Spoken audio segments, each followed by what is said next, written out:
My Gavanen Melunin, and well met indeed. I am Arachir Galajerthan, head of the modding team behind Divide & Conquer, and welcome back to Divide & Conquer as we bring you another developer diary in the build-up to version 2.3.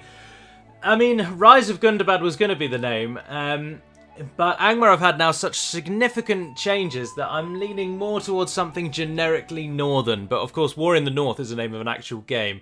So I don't know, Rise of the North or something like that. Anyway, version 2.3, as we lead up to it, another developer diary, number 14, I believe. And we start off with Isengard, and a little bit of talking, I'm afraid, because I want to read through it, partially for proofreading, also to see what you think. Saruman, of course, has his own bodyguard now, and they've finally been given their own name. They haven't got any UI yet, so it still shows a little peasant, but they're called Guard of the Hand, and it reads as follows. In the years building up to all-out war, Saruman operated a vicious and brutal training regime for those Dunlendings who could trace their lineage back to ancient Gondorians. Because remember that the Tower of Orthanc was once controlled by Gondorians, and indeed was built by them. Of the countless young men he forced this training regime upon, only a handful survived, but with Saruman's cunning knowledge and his grim determination to counter the Black Tower, he has turned these men into soulless killing machines. The outcome was the creation of the greatest human fighting force on the face of Arda, the Guard of the Hand. Wielding mighty crossbows of evil design, they keep the enemy at bay with a hail of armor-piercing bolts. Should the foolish enemy engage these men in melee, then may Mandos guide their souls well, for few who face down the terrible maces of the Guard live to tell the tale. If the battle goes ill for the armies of Isengard, then rest assured that the Guard of the Hand will be the last to fall. And indeed, they have excellent morale, and they have no terrain negatives, and they get a bonus fighting on all ground types. So Saruman is doing all right with his Guard of the Hand. Now, speaking of humans, before we get on to the bigger changes, I'll give you the little minor ones first. All humans now use the same catapult and baluster, so no longer do you have unique visuals based on, or indeed unique names, depending on which human faction you are. It is now, every human faction now has baluster and catapult. There are no other fancy names, and they all have the same crew. And that saved us some spaces, so that's why we did that. Turning back to Isengard, though, and coming away from humans, the changes for Isengard have now come into place, and Isengard can no longer train the 3 trash units it could before. These were Orc Fellers, Snagger Skirmishers, I think, and Orc Band. All 3 are no longer available to them, which means you, as a human player, must now rely on the Uruk-hai Archers, Raiders, and Uruk Reavers for your quote-unquote trash tier. Of course, they aren't trash, and it again just focuses the attention of Isengard into a small but elite army. Similar to Gundabad, they do play similarly. The AI, however, has not been nerfed in such a way, and the 3 units I just spoke of, the Uruk-hai, they are available to the AI only from the farm lines. So the AI can get many more of those earlier tier units to counter the fact that they've lost all of their trash. In addition, the Trolls of the White Hand have been cut, and Isengard is no longer a troll training region. But Isengard themselves now can train cave trolls in all troll regions, which is predominantly Moria, all of the Misty Mountains, Mordor, all of the Misty Mountains and the Grey Mountains. Additionally as well, should you make it over here, Buzz-Radum trains trolls, if you're interested. So does the Ettenmoors, which is Morvatarth and Cameth Bryn. You get cave trolls in all of them, but in Mordor only, Isengard can also now get the Olog-hai. And if you upgrade your cave trolls at your level 4 blacksmith, which you, being an Isengard force, are gifted with, 4 blacksmiths, you get cave trolls that look like the old Trolls of the White Hand. So the visuals of the Trolls of the White Hand have stayed in the game, but you can't train a unit that is called that anymore, and you can't get trolls from Isengard at all, but you need to take either the Misty Mountains or Mordor, and you can train trolls then. I haven't yet implemented the script that requires Saruman to be alive to train the trolls, but that is very much the plan. A few minor changes with Gundabad. Gundabad, as anyone, now starts at war with Erebor and Thranduil's realm, so you can't sit in the north and not attack anyone, build up an army in these 2 regions, and then spread forth like a plague. You already have enemies right from the get-go. Now, they might try and take peace with you, maybe so, but it just gives you that little bit more pressure at the start that maybe wasn't there before, which is good. And then before we deal with Angmar then, and we go over the extensive changes there, and then we jump over to the battle map, the last big thing is that this next version is going to have a ship overhaul, which has already been added. So, every ship was basically cut down to the beginning and we re-spec'd it so that it now goes as follows. Remember, only certain factions get ships, but the ships go in order of strength as follows. The humans and the wood elves have the lowest tier boat, and it is simply called, I think, a longboat is the name of the human and wood elf one. It's just called longboat. It's the worst boat in the game. The next tier is the Enedwyth boat, which is called Dragon boat. So Enedwyth is slightly better than all the other humans. Next up then is the Gondor boat, and the first tier of their boat is called Aersul, which means ocean wind.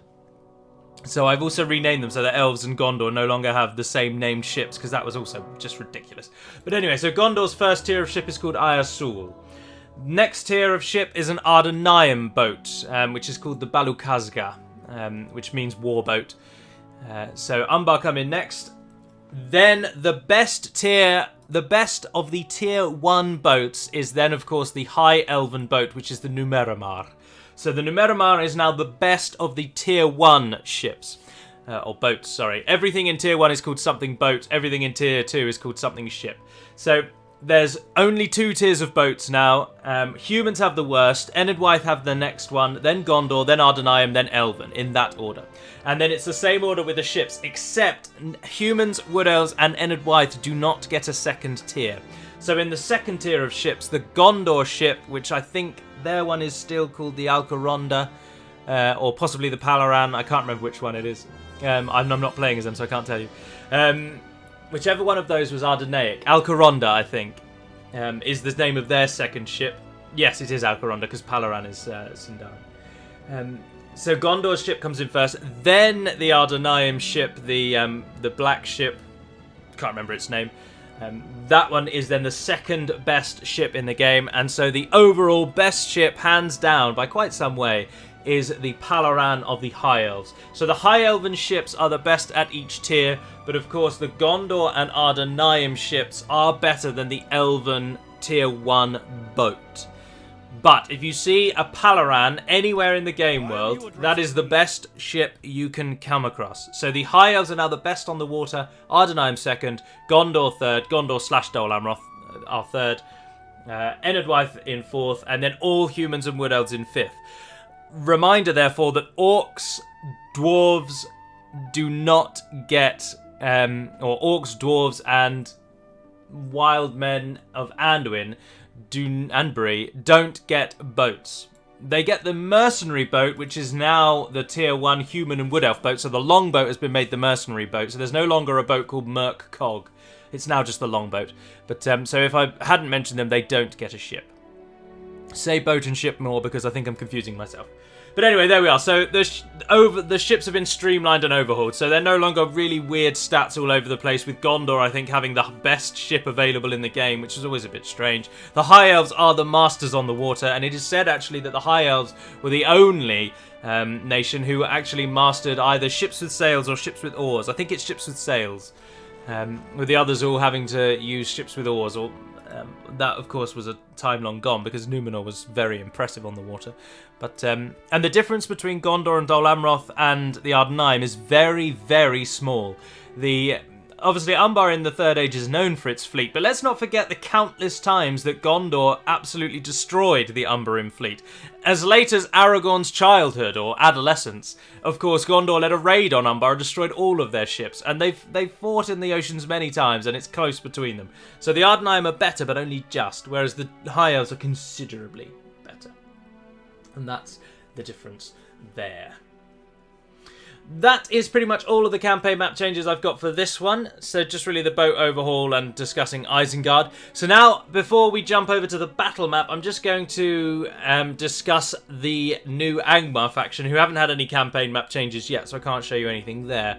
But I can show you their roster. So I will jump over now and we'll see that. Right, so here is Angmar's new roster. Militia, Tier 1, Tier 2, Tier 3, and some Ubers at the bottom. Unfortunately, the Middle-earth font does not have the umlaut, adapted into its font, so the U stands out rather a lot. So, broken down, they are now conscripts and hillmen at your militia tier. Conscripts, of course, being human, and they will come from the human barracks line. Hillmen are men of Ruhrdaur with an axe and a shield, and they come from the Ruhrdaur barracks line. Coming in then at tier 1, so before the barracks event, first 2 units that you'll get are the Angmarim archers and the Angmarim infantry. Both of these are human again, so very much human being a core concept of the roster. Now, one's an archer, one's a sword and shield. Then from Ruhrdaur you get a 2-handed club unit, many of these we will see in a moment, but I just wanted to give you the list first. So you get Ruhrdaur Savages, who retain their armor-piercing strike infantry role from before, but now they have a club, no longer an axe. Ruhrdaur Pikemen are also still available in the earlier tier as they're relatively iconic. And the first 2 Orc units come in then as Warg Raiders and Warg Skirmishers, or Warg, depending on how you wish to say it, with Warg Raiders being Orc Cavalry Archers and Skirmishers are Orc Cavalry Javelins. So not a dedicated dedicated charge cavalry, but dedicated raider cavalry. That's very much a theme. Tier 2 then, after the barracks event, the first is the Ruhrdaur Haskals, who are a 2-handed axe and a better version of the Savages, so just a direct improvement.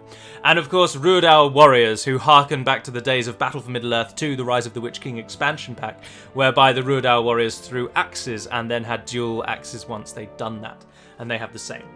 And then the forces of the Iron Crown step up, and they are Iron Crown Halberdiers, Iron Crown Longbowmen, and Iron Crown Warriors. Again, you'll see these in just a moment, but they form the core of your roster. So the Halberdiers are your defensive line, the Warriors are your strike, and the Longbowmen, of course, are your range.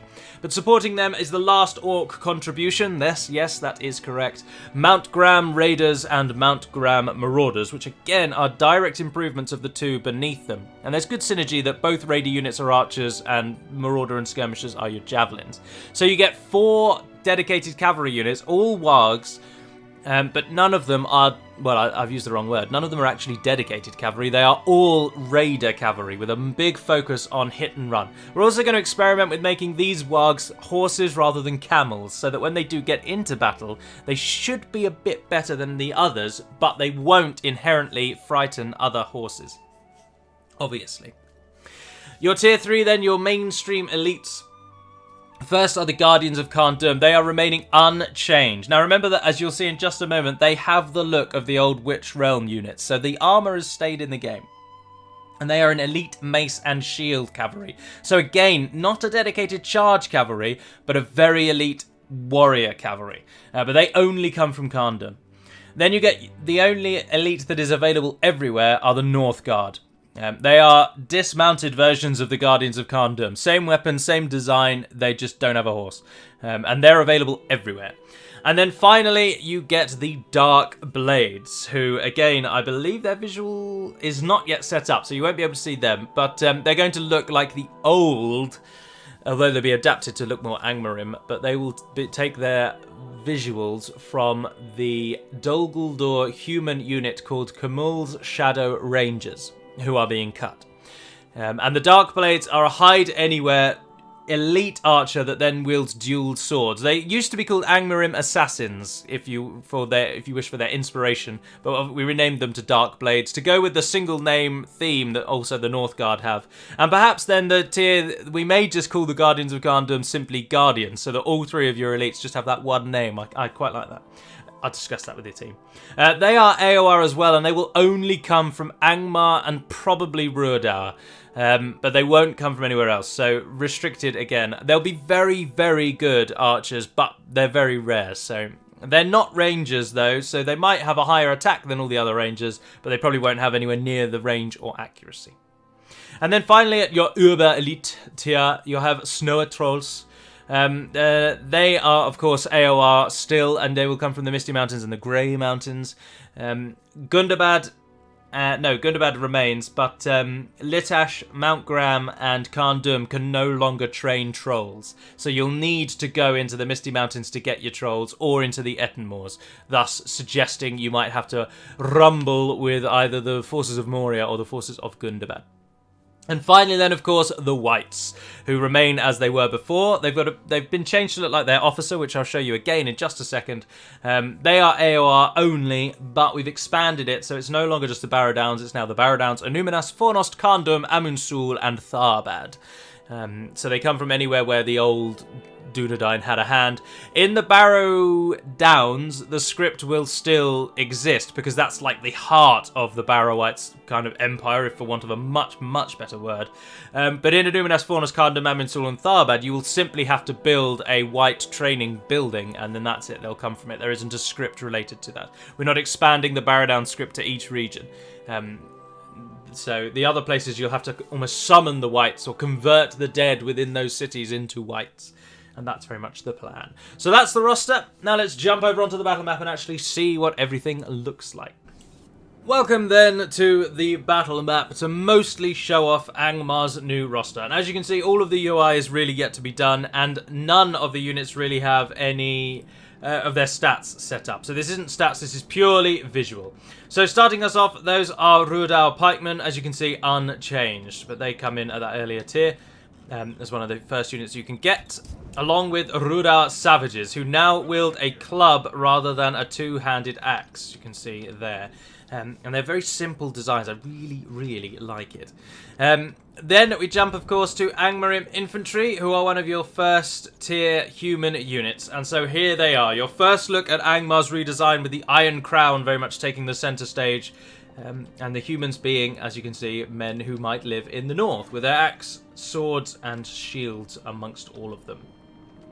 Also, there are your trash conscript units. Oh, I should have separated them out, but I stupidly just pressed start straight away. So here are your conscripts. Very, very simple design, because they are conscripts. They've barely got any armor to speak of, and some of them do have capes, but some of them don't. Most of them just have very simple armor, simple shields, simple patterns, and a spear to go with it, which is very good. Angmar archers represent then your first archer units, as I already said before, looking the similar, obviously, as the Angmar infantry. Some have got the design on the front, some haven't. Not an overtly evil theme. They're not like smacking you in the face that we're evil, but certainly a more sinister edge to them. And very professional looking. They look really sharp. I like them a lot. Very, very nice. Right, so coming up to the next tier are the Iron Crown, or Wargs first, actually. Sorry, where are the Wargs? Warg Scouts, as they currently are called. So they are just archer units on a Warg. Nothing really too much to say about it. Oh, and I got them the wrong way around. The Raiders are the Javelin, and the Skirmishers, or the Scouts, sorry, are the archers. And they are just archers on a Warg. Nothing else to it, really. And as I say, there's the Raiders with their Javelins and their shields. And they use a sword once they've finished throwing their Javelins. But those are your two early tier cavalry offerings. And then we can come to the Iron Crown. And we'll start with the Halberdiers. Iron Crown Halberdiers. There they are. Looking much more professional army with chainmail underneath. Gambeson, tabard, whatever it's called, overcloak. Same sort of helmets as the old Ruadau units have, covering much of the face. And again, just looking nice. Simple and nice is how I would describe them. Iron Crown Warriors, also, to give you an idea, these are the two-handed sword ones, obviously.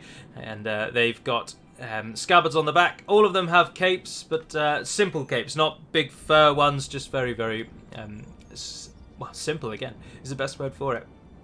With the Iron Crown emblazoned upon each of them, standing proud. And then there should also be Iron Crown Longbowmen, yes. Unfortunately mixed right in there with our Hillman, who I completely ignored because they've got a new look. But there's our Iron Crown Longbowmen there. They have much longer bows than the units before them, thus earning their name. Looking very good. But whilst we're here, then I suppose we can look at the Hillman. I forgot them, sorry, because they're at the end of the list.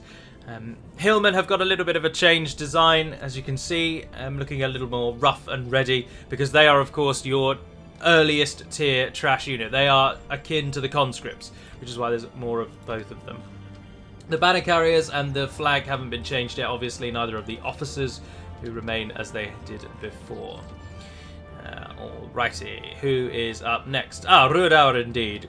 So we've looked at the Iron Crown, then we can come across to Ruadau Huskarls and Ruadau Warriors. So Ruadau Huskarls, as you can see, are a much more heavily armoured version of the lower tier Ruadau units. So they've still retained that kind of Wildman look, but with a little bit of an edge, an extra addition, if you will, from the Iron Crown, giving them actual defense. They're not wearing just wooden ramshackle anymore. They've got some armor on the arms, excuse me, sorry, and the shoulders, with a much more intricate helmet. The Huskarls have a two-handed axe and a large shield on their backs. And then the other one, it should be around here somewhere because they throw an axe. Rudau warriors, there they are. And then, as we say, the last Rudau we're offering are the warriors who throw axes and then have two axes, one in each hand, once they are done. Looking very nice there. Then we come to your elites then, starting off with the Guardians, because as I say, they are unchanged. So there they are. That's your Witch Realm Pikemen. It's now got the Iron Crown emblazoned on front of it, sorry. They've got the Iron Crown on the shields, but otherwise they are unchanged, save from a little bit of colouring here and there, with the icy bluey purple kind of look going on the... when some of them have feathers, for example, it's of that colour. Remember, they only come from Khandum. But the dismounted version of them come from anywhere you like. And there they are, the North Guard. Again, wearing that same armour that everybody seems to really love. It has stayed with the faction, it's just orcs aren't wearing it anymore. And then the Iron Crown again represented there. And finally then, the Darkblades are in the game. And so you can see them too. If we move them forward, they'll go really slowly until I speed up the game a bit. There we are. They'll start moving now. And there's your Dark Blades. So they are going to be changed a little bit at the moment. That is just a placeholder kind of design. They'll look a little bit more like their other elite brothers. But you will see there that they have the look of Khamul's Shadow Rangers. Many people used to ask for this design to come to Angmar in the form of Dark Numenorians. And for years we repented. For years we said no, sorry. And of course now men have come to Angmar. But they are not Dark Numenorians. Far from it. But they look good, don't they? Let's be honest, they look damn good. So those are the Dark Blades. Oh, I missed out Mount Graham. The only difference, of course, with the Mount Graham units being that they have armoured wargs. And they have the old design that I believe the Orc Halberdiers and Orc Marauders used to have. So even their design has been salvaged still. So they're one of the only actually Orc heavily armoured riders in the whole game. Which is good, because we're playing on the fact that Angmar's cavalry are all Orcs. So very much the Orc aspect of Angmar are the raiders. You use the Orcs to raid, ransack the enemy, chase them down and give them hell. And then of course the humans then do the mainline defending and etc, etc. Now I've redone the roster over on this side so that you can see what some of the upgrades look like. Because certain units do get upgrades. So before us are the conscripts. They upgrade to get a few, you'll note a few capes here and there. And things like that. I don't think the Iron Crown units have got visual upgrades yet, so we might have to bypass them. But Angmarim archers, oh no, I don't think they have either. There are some, certain. There we are, Rudau Pikemen. Rudau Pikemen do get an upgrade when upgraded at a barracks, or a blacksmith, sorry. You'll note that they go from looking like that, very low tier, to actually just essentially having a breastplate. If we jump back over to the other side, they get the plate on the front there. And the Rudau Savages are the same. We should be knocking around here somewhere. Yes, there we are. They get a slightly heavier look as well. Also, the Hillman upgrade to look like what the Pikemen look like. So they have a visual upgrade too. But that's what our army looks like on the march. But one other unit has been given a revamp in the next version, or since the last video, and you will probably never guess who it is. But I can tell you that it is the Hammers of Gundabad. And they no longer have bright green armor. They now look like the elite dwarven force that they should, wielding Dwemer armor by the looks of it. But golden, bronzy hammers and armor across the board with purple, obviously the color of the Emperor and the Imperium. Imperium's the wrong thing. Imperial coloring, making them really stand out amongst the rest of the dwarven roster.